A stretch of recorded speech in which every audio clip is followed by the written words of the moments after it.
just inches beneath the diamond-clear waters of the Red Sea in Egypt, we found an ancient part of the world that may not exist much longer. Look at this. The school seems to take the form of a larger fish, if only for a second. As soon as I got out of the water, I had to share what I saw with an oceanographer who could explain what this world is all about. It was astounding. I couldn't believe what I was looking at down there. Yeah. And it was just so many different species and so many different types of coral, and it was so vibrant and alive and just a rainbow of activity. Is this going to be gone, this thing that I saw? We need to be on a very low emissions track to give reefs a hope. We know that on pretty much any emissions scenario other than the lowest option, 97% of coral reefs will be gone by 2050.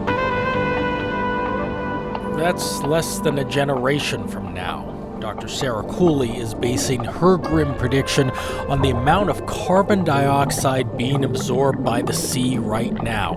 Her team at Ocean Conservancy has found the Earth's oceans are trapping carbon just like this bottle of soda water does. It's held as carbonic acid in the water itself, and that keeps us from getting too hot up here, but does a number on the coral reefs down there.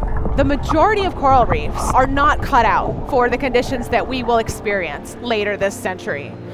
There are some resilient reefs. There are some resilient strains. Marine scientists in the region say this part of the Red Sea, known as the Gulf of Aqaba, is where coral reefs have the best chance to survive as the oceans heat. But the protections here were formed over centuries of evolution. The rest of the world doesn't have that kind of time to adapt. The more carbon that goes into the air from industrial farming and cars idling in parking lots, the more the ocean has to do to absorb it all. I want to be the person kind of knocking on their window saying, can you turn off your engine? It's bad for the coral reefs. But, that's a little bit of a bridge too far sometimes. There's being sort of a wacko, and then there's being a climate wacko, right? Here's a wacky idea that may be crazy enough to work.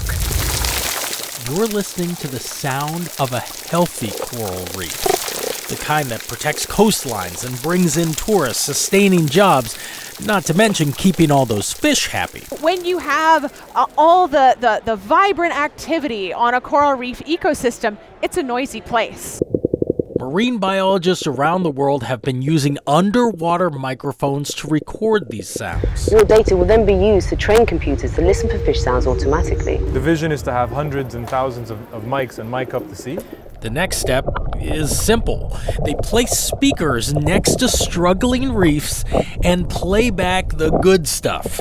An acoustic invitation to the underwater party. You might attract some attention from passersby in the ocean, but if they're not going to find their preferred species to be neighbors with or their preferred foods, they're going to move on. But it is working on reefs in Australia, the Caribbean, and the Philippines. The artificial intelligence is still in the process of learning which sounds coral reef animals like the best. When we play those sounds back at areas that we're trying to restore, we call in the next generation of animals that come and make it their home.